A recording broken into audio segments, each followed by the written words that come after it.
No one is perfect, but there are some mistakes that cannot be forgotten even after years. Some wrong decisions have destroyed empires. Some small mistakes have changed the fate of millions. So what were these mistakes that directed the course of history in unexpected ways?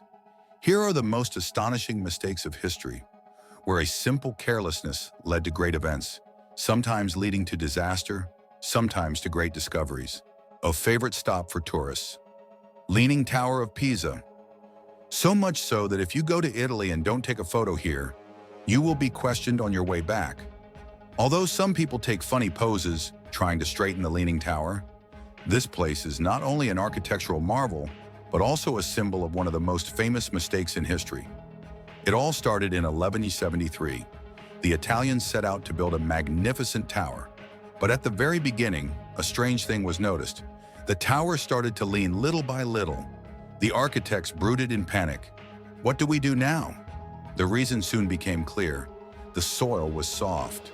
Moreover, even the word Pisa means swampy land in Greek. No one had thought to build the tower on a solid ground. Just then, wars broke out and construction stopped for a century. But the tower did not give up. It continued to lean slowly. It was finally completed in 1379. This tilt, which was a great disaster for architects at the time, has made the Leaning Tower of Pisa one of the most iconic structures in the world today. Moreover, it has even been included in the UNESCO World Heritage List. So a mistake can sometimes create a masterpiece, not a disaster. The year is 1945. The Second World War is over, but for Germany, a new era of division has begun. The country was sliced like a cake by the victors. West Germany came under the control of America, France, and Britain, while East Germany was placed under the rule of the Soviet Union. However, this new order made life difficult for many people. While the West became the symbol of prosperity and freedom, the East became synonymous with oppression and poverty. As a result, people fled from the East to the West. For the East German leadership, this was unacceptable.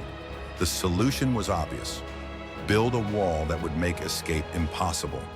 In one night, 155 kilometers of concrete wall divided Berlin in two. No one could cross to the west. This became known in history as the Berlin Wall. For 28 years, this wall blocked the road to freedom. In 1989, however, something unexpected happened. Günter Schabowski, one of the politicians of the East German government, made a statement at a press conference saying, "Travel arrangements have been made." What he actually meant was a new visa scheme. But the press interpreted this as, "The borders are open." A journalist asked excitedly, "When will this decision come into force?" Schabowski said the sentence that would change the course of history. "According to my information, now, right now." And at that moment, history was made. The newspapers were filled with the headlines, "Free Passage." People took to the streets thinking that the freedom they had been longing for years had arrived. They had sledgehammers, hammers, and stones in their hands. They flocked in front of the Berlin Wall. There was no stopping this crowd. Instead of dealing with a huge popular uprising, the government had to let the Berlin Wall fall. And so East and West Germany were united, an unforgettable moment in history. Sometimes a small statement can change the world. Hitler's place in world history is indisputable. The Second World War, which killed millions of people, was the result of his ambitions and passions. But young Adolf had a completely different passion in his heart: painting. Filled with dreams of attending a fine arts faculty, the young man's application was rejected by his teacher, who gave his work a cold shoulder, causing him to abandon his path as a painter. Imagine, if Hitler had remained a painter, the world today might have taken on a completely different color. These paintings by Hitler contain a thought-provoking and surprising irony. The year 1870. German chemist Erich von Wolff set out to investigate the iron content in food.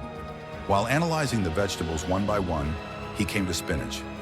Right here, a tiny mistake led to the birth of a great legend that will last for years. In fact, 100 grams of spinach contained only 3.5 milligrams of iron. However, von Wolff made a small but critical mistake while writing his report. He put the comma in the wrong place, and suddenly the amount of iron in spinach was recorded as 35 milligrams. In other words, spinach was shown to be 10 times stronger than it really was. Other scientists trusted and accepted this data. No one went back and checked it. For years, spinach was promoted as a miraculous iron storehouse. But the real bomb exploded when this misinformation influenced even popular culture. And Popeye the Sailor Man came on the scene. The cartoon world declared spinach a superhero food. Popeye the Sailor Man, who threw a can of spinach into his mouth, instantly became muscular and knocked down his gigantic enemies with one punch. Children started to crave for spinach. Mothers started to tell their children, "Look, you will be strong like Popeye," with joy. Years later, this big mistake was realized. Spinach was still healthy, but it was not the super iron storehouse it was made out to be. But it was too late. A cartoon had raised a generation and changed their eating habits. The result? We were left with Popeye the Sailor Man, and maybe we still owe thanks to that little comma. The year is 1912. The world's largest and most magnificent ship, the Titanic, is preparing to set sail on her maiden voyage. Thousands of passengers will enjoy a cross-continental voyage on this giant ship.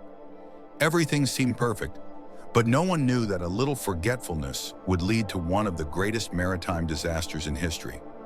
David Blair had been appointed first mate of the Titanic. However, just before the start of the voyage, a sudden decision was made and Charles Lightoller was replaced. Blair left the ship in a hurry, not even realizing that he was taking something very important with him. The first link of the chain leading to disaster broke right here. The Titanic was equipped with special binoculars on board. The captain and lookouts used these special binoculars to see far distances clearly, but these binoculars were locked in a secure locker on the ground floor of the ship. And the key to this locker, that key, is back in David Blair's pocket in England. The binoculars were locked because Blair forgot to turn in the key, and the Titanic continued on, a blindfolded giant in the icy ocean. And the expected happened. The fog had descended. The scouts squinted, searching for danger in the darkness and uncertainty. If they had binoculars, they might have spotted the danger sooner, but binoculars were out of reach. Then suddenly, the iceberg. By the time lookout Frederick Fleet spotted the iceberg, it was too late. The Titanic was heading for a catastrophe from which it could not escape. The ship struck the iceberg and more than 1,500 people sank into the dark waters. Fleet, after surviving, said these words, "If I had binoculars, I could have seen the iceberg through the fog sooner." This single sentence revealed the greatest truth that could have changed the fate of the Titanic. If the iceberg had been spotted a minute earlier, the Titanic and everyone on board might still be alive. But history is unforgiving of small mistakes. And the Titanic was not just a ship that sank, but one of the greatest prices humanity has ever paid for negligence. Today, all airplanes have round windows. But did you know that this is not just an aesthetic preference? In fact, the design is the result of fatal accidents and painful lessons learned in the 1950s. In the early 1950s, British engineers presented the world with a revolutionary innovation in aviation, the de Havilland Comet. It was the world's first jet-powered passenger airplane. It would close the era of propeller-driven airplanes and bring a completely different speed and comfort to the skies. Flying at 800 kilometers per hour, the Comet was an incredible piece of technology for its time. But one thing was not taken into account, and the disaster began. Just 1 year after the plane entered service, a comet en route from Rome to London suddenly exploded in midair. Despite lengthy investigations, the cause of the crash was never found. People were horrified by the crash of the world's most advanced airplane. But 16 days later, another comet, this time on its way from Rome to Egypt, exploded again in midair. The loss of 50 lives brought Britain to its feet. Even Prime Minister Winston Churchill got involved. It was imperative to solve this mystery. And the big mistake was revealed. Engineers built a giant water tank to test Comet's design. How would the plane react to the pressure of being submerged in water? When the experiment began, everyone was shocked. The Comet's angular windows became the weakest point under great pressure. The fuselage of the airplane would tear at these very points. And here was the solution. The windows had to be round, not square, because round windows distribute the pressure evenly over the entire surface, not at the corners. After this discovery, round windows were added to the new Comet models. Accidents had destroyed confidence in the Comet. People became afraid to fly de Havilland airplanes. and the pioneer of British aviation went into decline. So who won? Seeing this gap, the American Boeing took over the market by developing jet airplanes. In the end, one big mistake sank one company and put another on top. But airplane windows have now changed forever. If you see round windows on airplanes today, know that this is not an aesthetic choice, but the result of a painful lesson engraved in aviation history. Hannibal is remembered as one of Rome's greatest enemies. His battle tactics were so epic that they are still taught in military schools today. His massive army is made up of over 40 elephants, and it is from these gigantic creatures that he draws his strength. On a grueling war journey, he reaches the snow-capped, death-defying peaks of the Alps. It's a blizzard outside, a battlefield buried in snow, but Hannibal still stands tall, driven by the same strong, commanding spirit that inspires his army. The crossing of the Alps is crowned with a symbolic gesture to signal to his army that the way is now safe. Hannibal declares this confidence by striking his walking stick forcefully against the snow. However, this gesture is the spark of a catastrophe that triggers the fury of nature. An avalanche breaks out, and his army of 38,000 men is buried under the snow, along with his massive elephants. Imagine Hannibal trying to cross the Alps with his 7-ton elephants. But just as he is about to reach his goal, he shakes the snow with his walking stick, upsetting the whole order. At that moment, the giant elephants of his army disappear one by one. Only one elephant remains, and it is standing upright on Hannibal's back. Despite losing more than half of his army, this unfortunate event does not deter Hannibal. With an invincible will, the lion-hearted commander stands at the gates of Rome and manages to defeat the Romans against all odds. Hannibal continues on his way as a legend who never gave up on the stage of history, no matter how great the losses he suffered.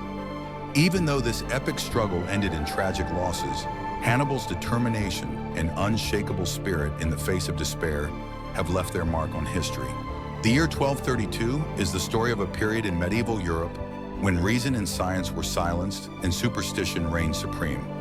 Religious fervor had reached such a point that Pope Gregory IX whipped up his prejudice against cats and demonized them. On his orders, tens of thousands of cats were ruthlessly exterminated, leaving only a few aristocrats' cats alive. This radical decision is at the root of the superstitions about cats that persist even today. But nature had planned a deadly revenge. A few rats traveling in the hold of a ship sailing from Crimea reached Italy and became the harbingers of the plague. There was no longer a cat to restrain the rats on the streets of Europe. These plague-ridden rats spread like the seeds of death in every corner. Within 3 years, the plague had killed 75 million people. This is how history and the cats took their revenge. Europeans paid with their lives for the unthinkable decision of a pope.